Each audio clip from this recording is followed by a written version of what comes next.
Newspapers talked about it. People wanted to know. But nobody could penetrate the mystery. What was going on? Strange flying machines were ploughing the skies of Italy. It was the 50s. Some people took incredible photos. Others were frightened and shouted, "They're here! They're among us!" While still others believed the aliens had come to help. But who were they? Where were they from? Above all, what did they want? Many knew but kept quiet. A mystery that has remained as such for decades. A secret now revealed. Friendship. The incredible story of mass contact between humans and extraterrestrials.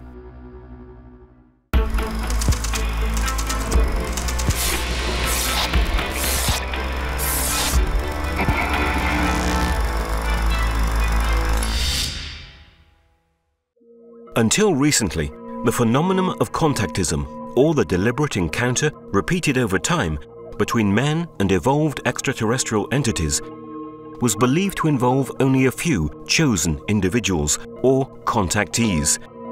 Many of them went down in history.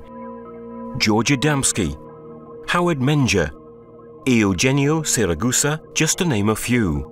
All of them faithfully abided by this cliché. But in 2007, something happened that would change the cards on the table. Stefano Breccia, an engineer from Marche living in Abruzzo, published some startling papers that seemed to reveal the story of repeated direct encounters between more than 100 people and extraterrestrial beings living in numerous secret bases on our planet. The main figure of the event told by Breccia is the writer Bruno Sammachicha. The case is said to have taken place mainly in and around Pescara.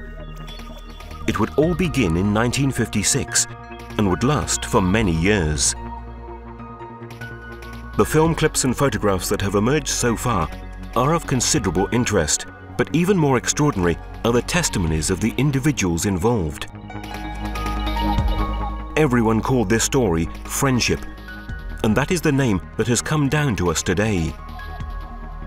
Thanks to Stefano Breccia's courage, one of the most awe-inspiring sagas in ufology has come to light.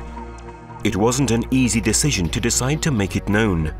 It all started from an idea by Bruno Sammachicha.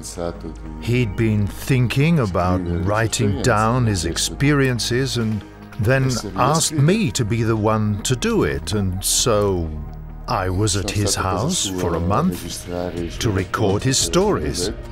Then I put everything together. Besides granting his dear friend's wishes, Breccia had set himself another objective. One reason is to hope that it might work as bait to encourage other people in the group to come forward. Gaspare De Lama and his wife Mirella are among those still alive today who were involved in the friendship events and who accepted Breccia's invitation to come forward. They now live on the shores of Lake Como. Gaspare admired Stefano's courage to expose himself so directly, despite being a well-known figure in science and academia. He had no hesitation about exposing himself, and I admired him for that.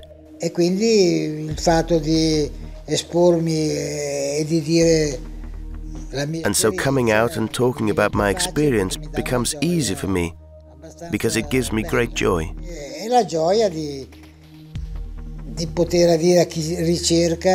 The joy of being able to tell people something that can help them understand more, or make their doubts grow or disappear, or strengthen their belief. Gaspare De Lama became a fan of ufology in the late 40s and, together with his wife, sought a path to greater awareness. Even Gaspare's mother took part in the events. Gaspare, his mother Zita, and I had finally achieved our goal, which was to get to know them. We were hoping for an experience with teachers who could help us improve.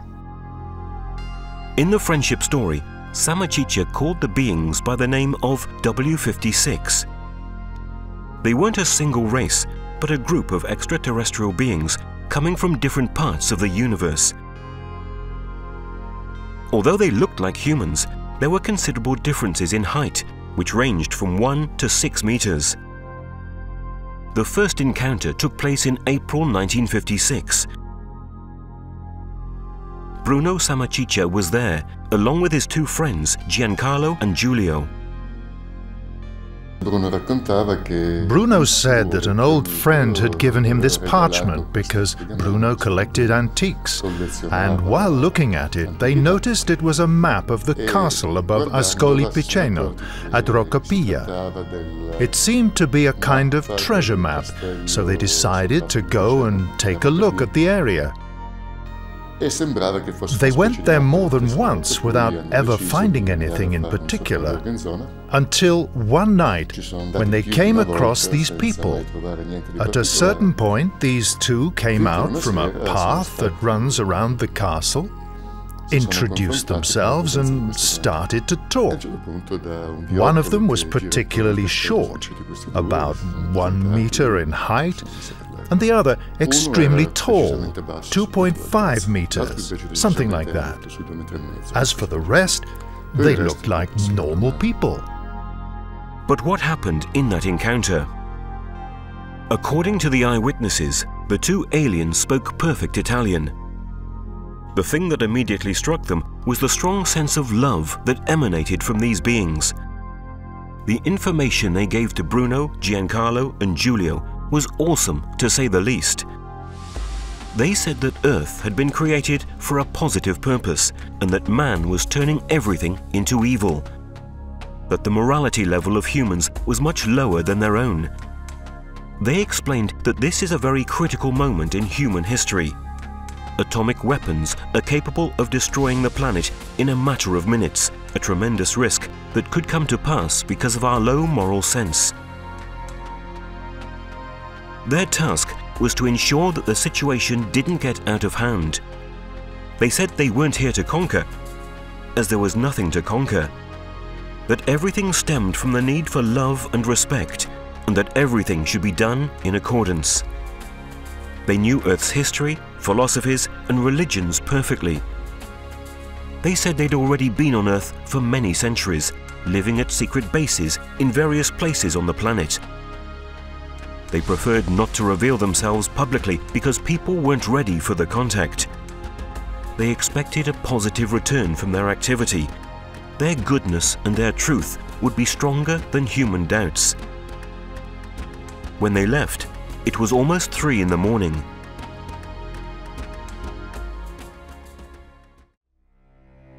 The extraordinary experience of friendship began at that very moment. The meetings between Bruno, Giancarlo, Giulio and the W56, also known as the Friends, continued for several months. During frequent long walks on the beach in Pescara, they gave the humans a good deal of other information. Dimpietro was the name of the captain of the extraterrestrial group operating in Italy. Sigir, Sigis, Itao, Kenio, Sinas, Saju, Meradir, Romulus are some of the names that became common within friendship. They were invented by the humans because the W56 had a different concept for names. One of the most impressive facts regarded their bases. They said they had a number of them scattered around Italy and the world. Their most important European base was right in Italy, and one of the entrances was in fact at Roccapiglia. The main one was the enormous base at the depths of the Adriatic, almost in contact with the continental shelf, which roughly ranged from Ortona to Rimini as the expanse of its longitude, and in latitude went from the middle of the Adriatic to the Apennines, with an upper limit of 300 meters. So vast that it was affected by normal weather, so at times it also rained inside. Then they had many smaller bases, closer to the surface. There was one in Pineto, one in Ascoli, 3 around Pescara, one near Como, one in the Milan area, and so on. Many of them were genuine centers of support. But the aliens also explained how they built their bases. In the stories told by Bruno, Giancarlo and Giulio, you're immediately aware of the huge gap in scientific and technological development between humans and the Friends. They weren't built by digging, but through a particular mechanism. They were able to compress material laterally. The soil would thicken into what would later become the walls of the base, and then the outer structure was formed by extremely dense and therefore extremely strong material. The funny thing was that it was very unstable, but it always had to be kept standing. All you had to do was flip a switch and everything returned to the initial state. So, for them to open and close a base was a very commonplace operation. The same system was used to create the entry corridors. Even the bases closer to the surface didn't have stable entrances. When they had to enter, they opened a corridor and then closed it again.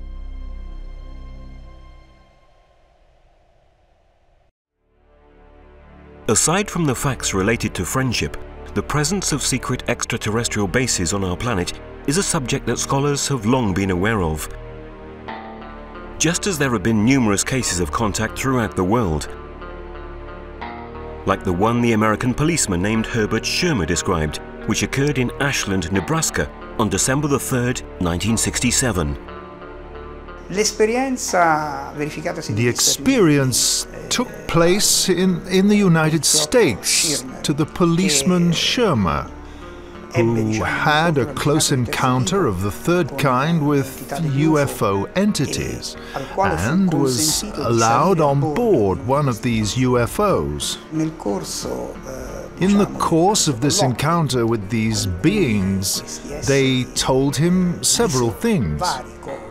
He would be told that the pilots of UFOs on Earth have different bases of support, and they are both underground and below the seas. In the case of friendship, Bruno Sammarchichia was the leader, the main reference point. The story of the W-56 had started with him.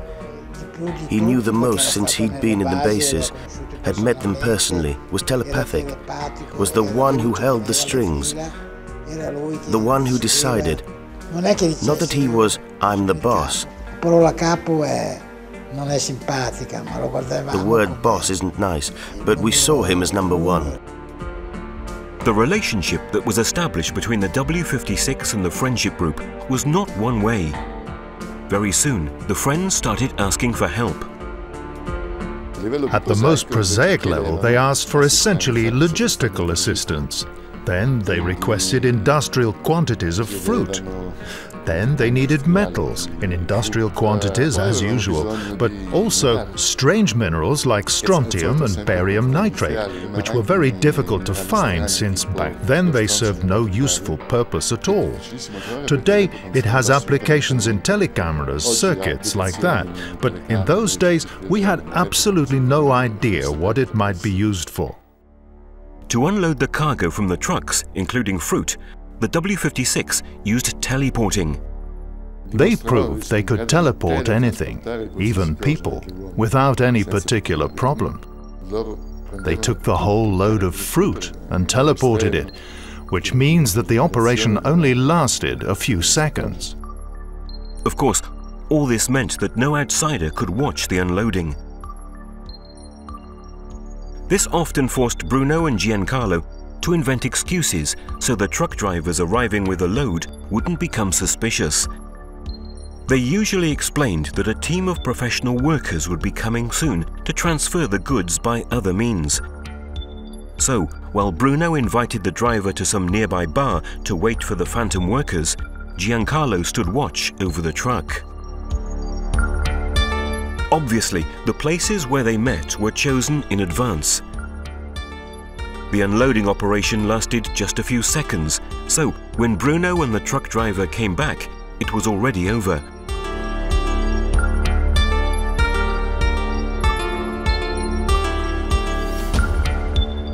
The truck driver was always impressed by the speed and cleanliness of the work.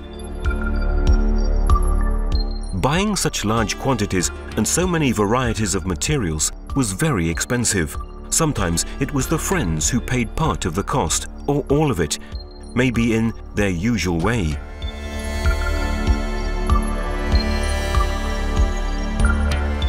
But most of the time it wasn't like that, which created more than a few problems. Essentially, the vast majority of the expenses were paid by Bruno.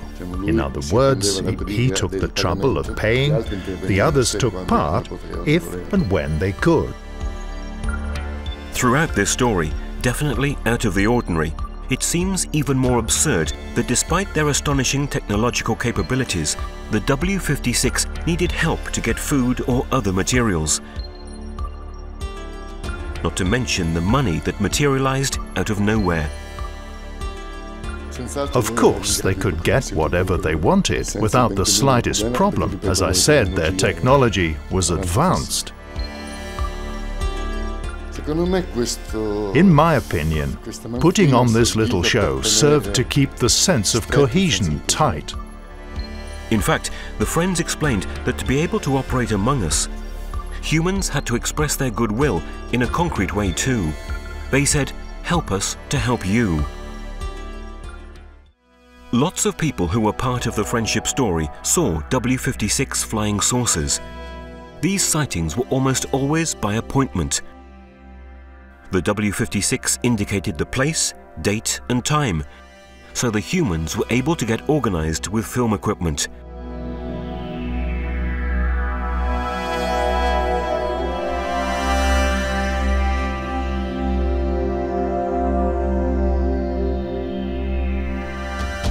Sometimes the photos were also published. The series of a flying saucer over Milan, photographed by Gaspare da Lama, ended up in Domenica del Corriere in the second issue of April 1962. The sighting had taken place at the end of February of the same year. The eyewitnesses were Gaspare da Lama, Bruno Samaciccia and journalist Bruno Gibaudi, at the time author of numerous articles on UFOs, and one of the first journalists to seriously address the issue. When we were on my balcony in Piazza Giulio Cesare in Milan, when that saucer was photographed, that's why he later wrote the article in the Domenica del Corriere. Besides Bruno, he was present too.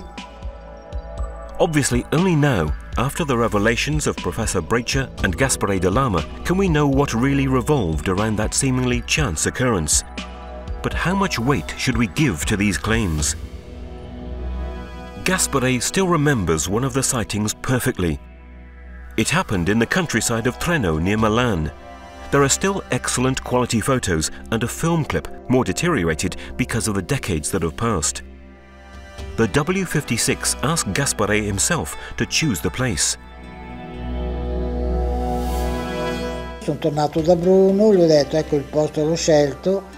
I went back to Bruno and said, "That's the place I chose."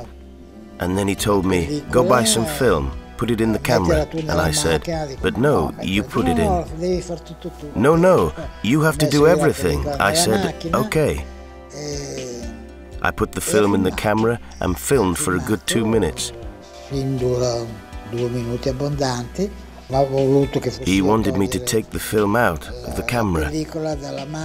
I put it in my pocket and took it to Ferrania, which was then in Via Mattiotti, to have it developed. When I went to get it, I took it home and saw the film clip of this beautiful flying saucer that was going up and down almost to the ground. On top of the saucer, you see a dark area, which the W-56 explained was a particular effect of condensation caused by the energy of the flying saucer.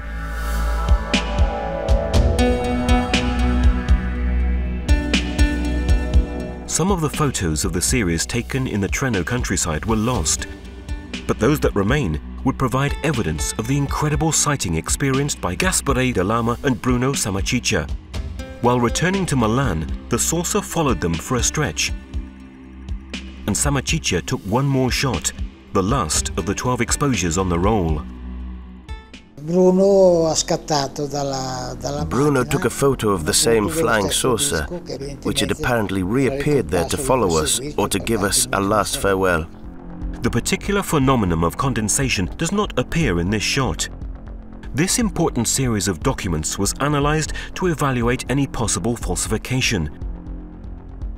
Back then, digital technologies didn't exist, so it was very difficult to produce high-quality forgeries. I accurately and specifically analyzed the photographic material concerning the friendship case. I didn't find any evidence of forgery, such as a small-scale model suspended by cables, superimposed images, processing with 3D graphics. From the images of the analyses that were made, I can confirm that the object was quite large. We're talking roughly 4 to 5 meters around, and this also agrees with the testimonies of the people I spoke with, and the object is precisely inserted into this context of lights, shadows. Therefore, it is perfectly placed in its environmental context. As part of the friendship case, an enormous amount of photographic material and film clips about flying saucers was produced. Much has been distributed indiscriminately, much has been lost and even stolen, and much more is still locked in the drawers of other unknown participants who don't want to make themselves known. However, there's enough material available to give us an idea of just how incredible the events would have been.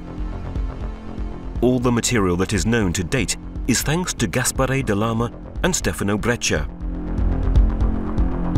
In the friendship case, there were literally hundreds of photos, videos, audio recordings, and that's about it, since technology ended there at the time. Over time, friendship would involve other people who took part in this incredible experience in various ways. Everybody had the opportunity to see the phenomena, and many had the chance to personally meet the W56. The number and kinds of individuals involved, in Italy alone, would be considerable. I have a file where there are the names of, I think, 120 people who were involved in this story in some way. Those are the people I'm aware of, but who knows how many others there are that I don't know about. The people involved in friendship came from all walks of life. There was a cross-section of normal society. Friendship was also active in other countries, in France, Switzerland, Germany, particularly in Germany, but also in Siberia, in Argentina, and who knows how many other places, in Australia. As we've seen, teleportation was one of the most impressive technological capabilities the Friends had. This system was used to materialize and dematerialize objects of various sorts, and even slips of paper with the written answers to questions asked by those who were present at the meetings. Their technology is infinite. There were so many things I saw. The ones I remember the most were the teleports.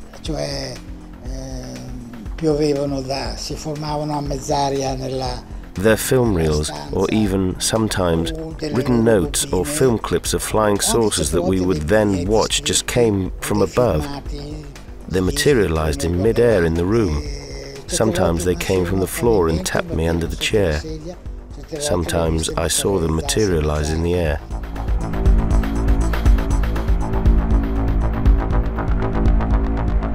Along with teleportation, some of the most frequent phenomena were communications between the Friends and the humans through normal radios. This was also done their way. Their technology was virtually indistinguishable from magic. For example, if I took two identical radios tuned into the same frequency and put them side by side awaiting their message could be heard on one radio while the other radio continued its normal broadcast as if nothing was happening. So there was obviously insane amounts of energy involved and directivity just as crazy. So I bought myself one of those transistor radios. Bruno told me to put it there on the cabinet. In 5 minutes, they'll prepare it for you.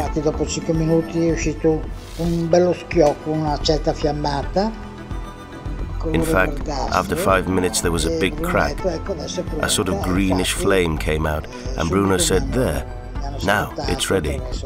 And they immediately greeted me through the radio. Sigir, and I could also change the frequencies. The broadcast continued. Some of these communications were also recorded with the reel-to-reel devices existing then. Gaspare still owns some of the tapes. For the first time after so many years, the voice of the W56 is made public.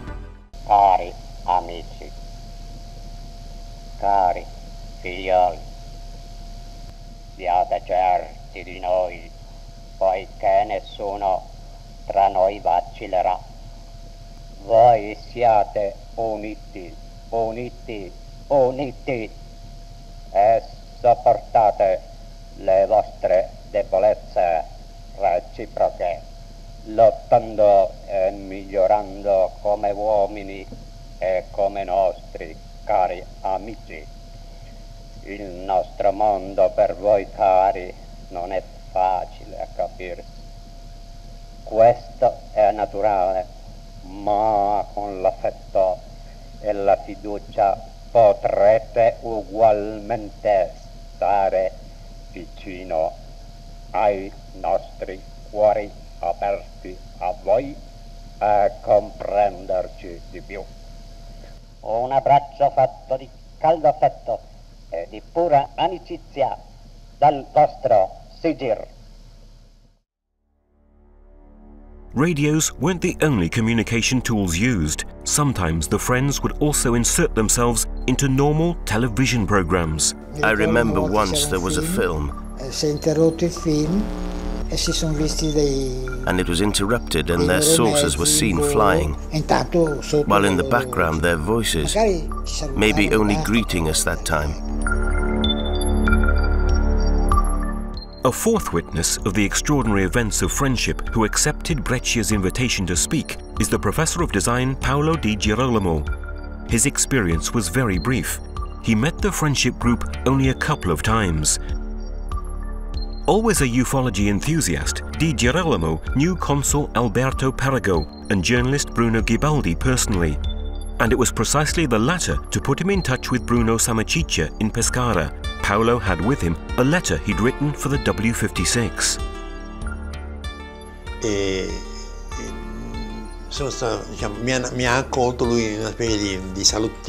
And he welcomed me into a kind of living room, so to speak. I enter, I lay this letter on the console, and I sit down on the sofa. At one point, Bruno Samaciccia says, "We should be getting some news, let's see." He takes this radio and turns it on. The radio was playing music, and then we hear a piercing whistle. Really a very loud hissing sound. I hear Sigir here. Hello, Paolo. Be honest with us all. Be honest with us all. Be honest with us all. 3 times. Then another voice says, "Let's get the goods." Now, the goods, in my opinion, had to be a big parcel Samaciccia had taken, all lined in black and placed on top of the television set. A very loud crackle, a real blinding purple flash, just like that, and then there was nothing.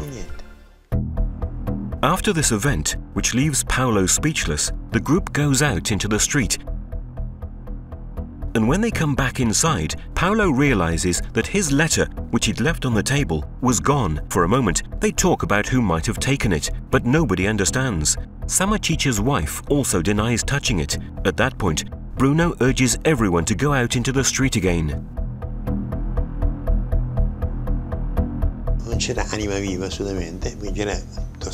There wasn't a soul in sight at all. Around midnight, or something like that. At a certain point, I feel something falls on my head. A little piece of paper all folded up. It was a scorched envelope. Open, and it was the letter I'd left on the console. To make the phenomena possible, or to amplify them, including telepathy, which they made wide use of, the W-56 used devices that were called nuclei. They could be placed in objects, in rooms, or even in the bodies of living creatures, including people.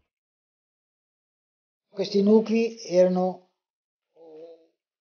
per loro una... These nuclei were a necessary thing for them. Like if I want to receive a phone call from you, I need to have a phone at my house. Bruno had a German shepherd named Dick. The friends told Bruno that the dog would play an important role in the contacts and in certain operations that called for the help of the humans. He would become a sort of amplifying antenna. So they asked Samachicha to bring the dog to the seaside.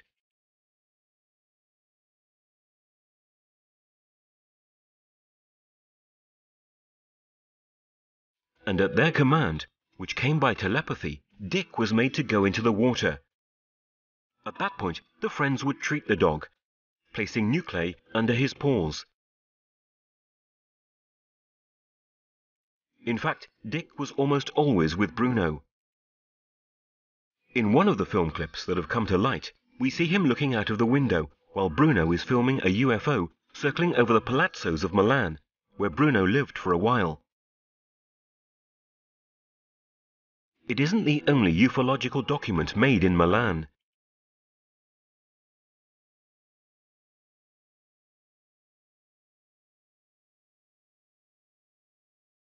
One of the more controversial pieces of information that the W-56 gave to their human friends concerned a conflict with an artificial race called Weros, but which Samachicha renamed with the term CTR, which was the contraction of the word contraries. One of the strange things about the friendship stories is the existence of enemies, the famous contraries, the CTR. While the W-56 were ethical, these others were materialistic, virtually the opposite of the W-56 in every way. They didn't speak of war, but of conflict, and said one reason they were here was to keep the CTR in check. The friends called them science worshippers, saying the CTR were creatures without scruples. And their greatest fear was that we humans were following the same path the CTR had already covered. For the W-56, the feelings of friendship, affection, love and harmony that they were creating between themselves and the human group, just as it is among human beings, were not just defining the quality of relationships. For them, cohesion, friendship, loyalty, and things like that are not abstract concepts, but rather a living entity that they call Ureda. This living entity is fostered precisely by the sense of loyalty and was contrasted by an alter ego that was called Reda, which was essentially the opposite. E a loro questa energia serviva come... And for them, this energy served as a sort of fuel, let's say, a driving force for some of their means of defense, or anyway for their tools. The defense instruments Gaspare talks about, the friends explained, were also important for the conflict they had with the CTR. They explained that friendship, which Ureda originated from, was so important that if the group hadn't kept the harmony high, or if the group was even dismembered, they themselves would have fallen victims of the CTR, who might well have destroyed their bases. But this wasn't the only reason to be friends. The W-56 said that love, in its most unselfish sense, as well as ethics, respect, and altruism, should guide every thought and every action. They said these values were essential to ensure a safe and healthy evolutionary progress.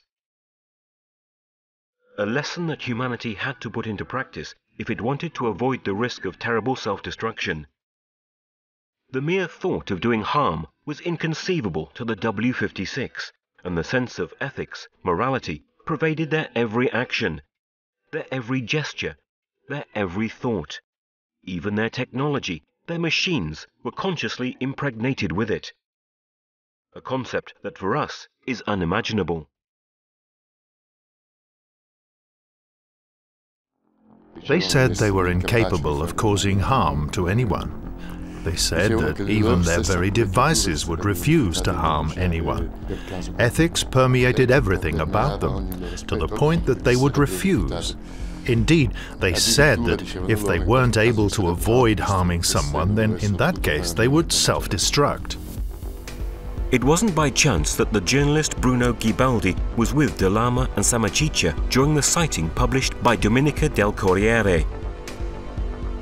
Ghibaldi was extremely involved in friendship and experienced everything there was to be tried, including the personal encounters with the W-56. Stefano Breccia also knew him. He remembers very well how he joined the group. At the time, Ghibaldi had a program on television about making model aircraft. Giancarlo had seen it by chance, and he liked this person. He asked for Bruno's permission, and Bruno agreed. As a result, Ghibaldi was brought to Milan to meet Bruno, and starting from then also became a part of the circle. The presence of the journalist was important because he could indirectly publicize a lot of the information that was given by the friends. He was a journalist who could help the case by writing about it, while we didn't have any connections like this.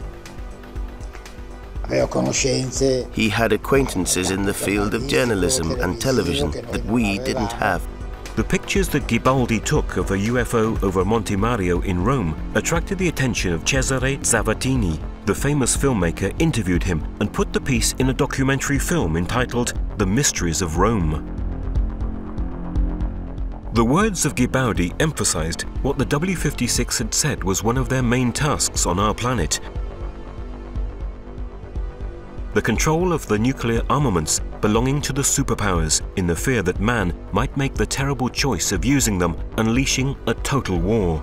In fact, this is one of the key themes of the entire story of worldwide contactism. Adamski, Siragusa, Menja, and many other contactees received the same kind of message from extraterrestrials. And the W-56 actually intervened with their UFOs and their technology, but with previously trained terrestrial operators, to stop a situation that seemed it might lead to something irreparable. The incident occurred in 1967. So, an operation managed by human beings was launched, which was designed to disable all nuclear warheads in the Soviet Union and in the United States, in the face of a situation that seemed risky, that might degenerate from one minute to the next. There are books written by officers of the US Air Force, by now retired, which tell the story of how their battery of Minuteman missiles had been rendered inactive by flying saucers revolved in the area. One of the books referred to by engineer Breccia was written by Robert Salas and James Klotz. It contains military documents obtained through the law on the Freedom of Information, the so-called Freedom of Information Act. But there are other clues about the interest these beings had in nuclear weapons. The atomic tests have always been filmed and photographed with special equipment, with technologies that can capture the very first moments of the thermonuclear explosion. In these pictures, we see the explosion in the first few microseconds, when the terrible mushroom cloud hasn't yet formed. In the third snapshot, we note the presence of an Adamskian flying saucer a few meters from the explosion.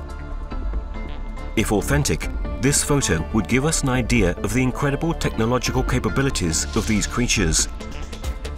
Another extremely important person in the history of Italian ufology was Consul Alberto Perego, who wrote as many as 4 books between the 60s and 70s analysing the world scene and pointing out policy choices made by governments that would have been affected by the overt or covert activities of this sort of alien aviation. Many exceptionally clear photos of UFOs appeared in these volumes. Some of them were even identified as being the inside of a cockpit of a flying saucer. Perego cited the dates and locations of the sightings, but never mentioned the name of the authors of the photos. The places were almost always the classic zones where the W-56 and the Friendship Group were active: Milan, Pescara, Francavilla, Montesilvano. And in fact, the photos were made precisely by the people who were part of Friendship. But we've only learned this today. For Gaspare da Lama, Alberto Perego was of paramount importance. Perego introduced him to the comprehension of the profound implications of the UFO phenomenon and contactism at a time when it was extremely difficult to find material about these issues in Italian. And then he told me how things were according to him. Naturally, I reeled a bit of the chair because I didn't expect it. He really knew. I mean, he'd understood a lot. He'd understood. A man of great valor, an idealist, a pure man. He, too, was amazing, very cultured. Perego also announced to Gaspare that he intended to publish a book where he would reveal everything he knew about the presence in our midst of beings from other worlds, a proposal that never materialized, however.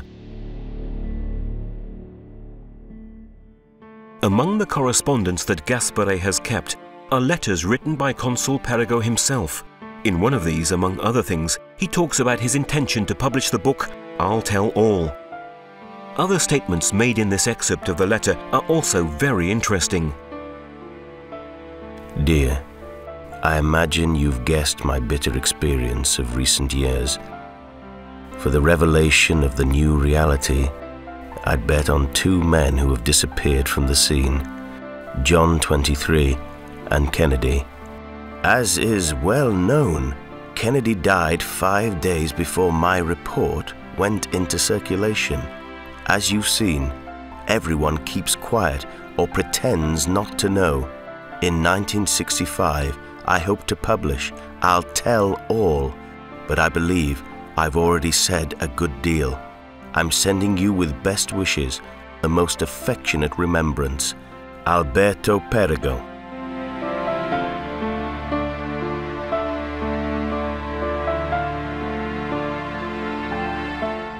But the alleged tasks of these creatures would have been others as well. Another purpose of the presence of the W-56 was to help our evolutionary process, to push us to a higher level of understanding. That's why they had been on our planet for a very long time, and even shared with us some of our suffering in the matter. They also revealed that their real name was Acri. Stefano Breccia has done research on this name, discovering some very interesting aspects. The word Acri is a plural noun in Sanskrit that means the sages. At that point, I tried to see it in Egyptian, and I discovered that there are 2 very similar words. The first term, Akriu, is the name of these divinities, which usually means the wise people. Then it occurred to me to inquire into other languages. I discovered that in classical Greek, Akri means Akeo, or people in high places. In classical Arabic, Akri means group of friends, or something like that. As a proper noun, the word is fairly common, fairly widespread. But this wouldn't be the only trace. Years ago, Count Richard Cianfrè gave the Italian contactee Eugenio Siragusa a strange handwritten letter from Voltaire. It was addressed to the legendary Count of Saint-Germain. The text contains enlightening phrases that would fit perfectly into the context of an alleged alien presence in human history. 6th of June, 1761. I am answering your letter of April, Lord, in which the appalling revelations make the old man that I have become the confidant to your most terrible secrets, the day of his death. Thank you, Germaine. Your long road through time will be illuminated by my friendship for you. Even at the time of your revelations about the middle of the 20th century. Because of time, the talking pictures will not be able to be stored in memory. May your wonderful flying machines bring you back to me. Farewell, my friend. Voltaire, Gentleman of the King.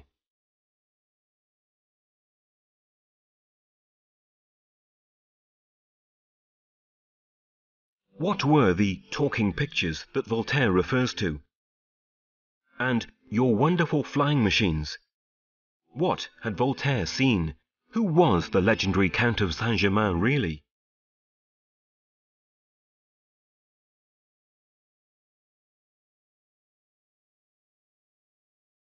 The epilogue of friendship arrived at the end of the 70s because, unfortunately, the people who revolved around Samachicha failed to deliver on the expectations of the cosmic friends.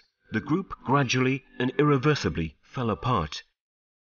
The Ureda disappeared and the fears of the W-56 seemed to come true.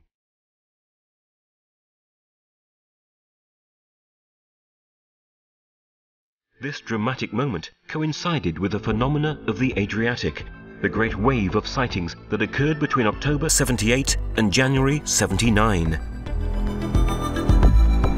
Officially, the story ended when the CTR managed to get the better. The story is quite difficult to believe from many perspectives. According to me, the adventure of 78 was the surprise ending. I mean, these people were probably fed up with Samachicha and company and decided to bow out in a spectacular way. In my opinion, it continued to go on, and I have good evidence of this fact in Italy as well as abroad. Even if the entire story of friendship seems like an incredible science fiction tale rather than an incident that really happened, despite the great controversy about its authenticity, given what has emerged so far, it's difficult to maintain that it had all been an invention. Believe it, don't believe it. In any case, we can't help but take into consideration the testimonies of the protagonists and the material that refers to these testimonies. According to eyewitnesses, the sightings, the teleporting, and all the other impressive phenomena that appeared were not, however, the real reason these beings were on Earth. The Friends defined themselves as the precursors of the spirit world. In the end, the real essence, the soul of this relationship, which unfortunately ended up badly because of human shortcomings, is the immense example of love, dedication and respect that they impressed in the heart of the eyewitnesses still living. L'insegnamento più bello che ho ricevuto tra di loro. The most valuable teachings that I received from among them is this momentum they gave us, and this endeavor, perhaps gone amiss, that they've made to love each other truly, to be close-knit, and to be united. They enriched me, they put me into contact